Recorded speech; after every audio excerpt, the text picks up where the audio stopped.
Hi, I'm David Anderson. This Pakuchka is a bit different from the others. It's on the history of pre-hospital and retrieval medicine. I think it's important in any field to look closely at where we've been, as a good understanding of the past is often very helpful in the present and the future. Despite being a very young medical specialty, pre-hospital medicine has a future that goes back a lot further than you might think. Our first insight into pre-hospital medicine is the biblical story of the Good Samaritan. From Luke 10:34, he went to him and bandaged his wounds, pouring on oil and wine. Then he put the man on his own donkey, took him to an inn, and took care of him. I like the sound of the wine. I'm not too keen on using my own donkey though.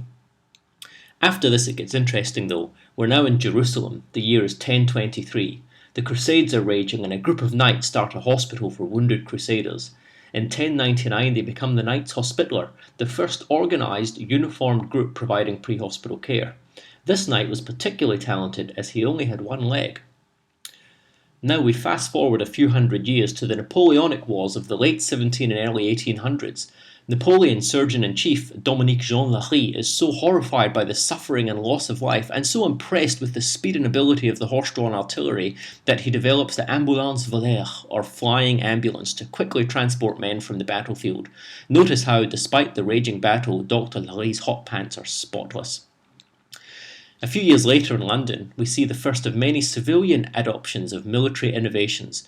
The horse-drawn ambulance proved its worth in the 1832 cholera epidemic. It was run by the charmingly named Metropolitan Asylums Board. All you had to do to summons one was hope a telegram, and then hope the person next to you wasn't dead. Across the Atlantic, similar developments were occurring. Individual hospitals started organised ambulance services. These services were impressive with an out-of-chute time, yes they had KPIs back then too, of 30 seconds. They were crewed by an ambulance surgeon who was well equipped with splints, saws, scalpels, laudanum and brandy. Back in the motherland, instead of individual hospitals providing ambulances, it was left to charities. This allowed the Knights Hospitaller, now rebranded the St John Ambulance Brigade, to raise their heads again. A paramilitary organisation, they formed the basis for all Commonwealth ambulance services, with remnants of their uniform and logos visible everywhere. Some of the people in this photo still volunteer for St John. It wasn't long after the development of civilian ambulance services that war raised its ugly head again.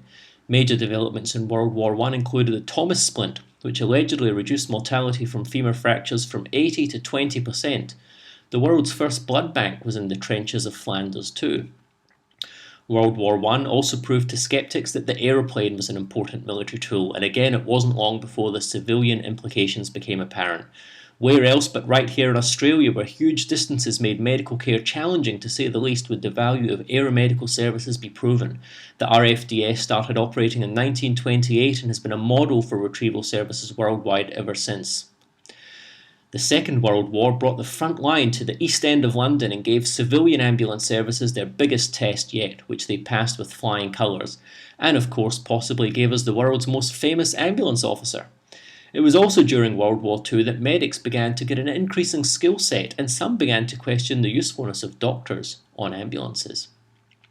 In 1942, Igor Sikorsky developed the modern helicopter, and its application to pre-hospital care became immediately apparent. The Korean War proved the efficacy of rapid aeromedical evacuation of patients from the front line to the field hospital.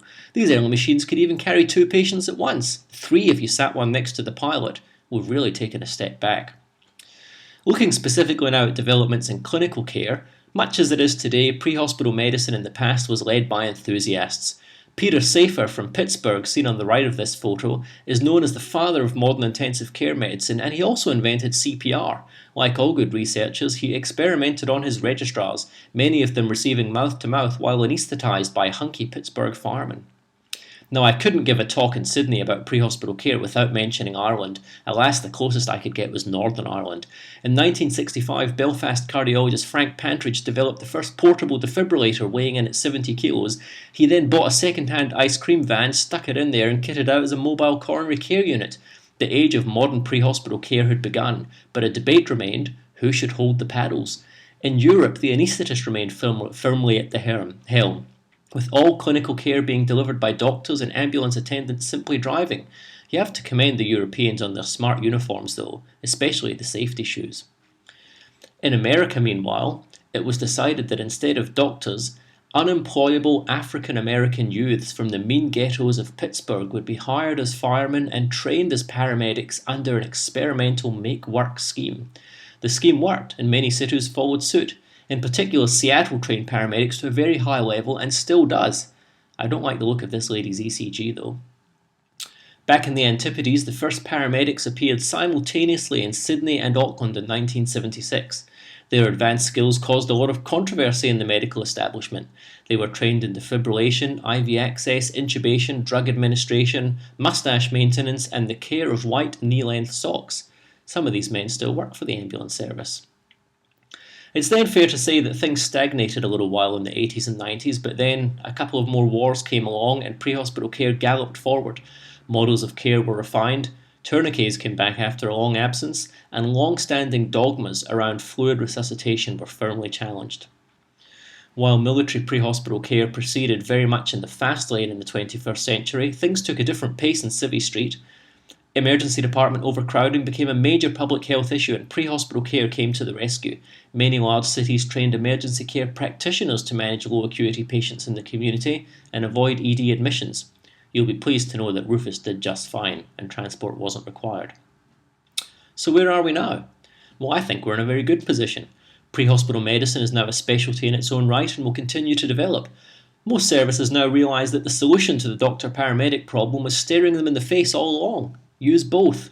Their skill sets complement each other well. New challenges will develop as even further. Chances are pre-hospital ECMO will be the treatment of choice for cardiac arrest in the future. New drugs and skills will come along and things that we thought were gone will come back, but who knows? Maybe when we're all flying around in ambulances like this, we might need to start wearing mask trousers again.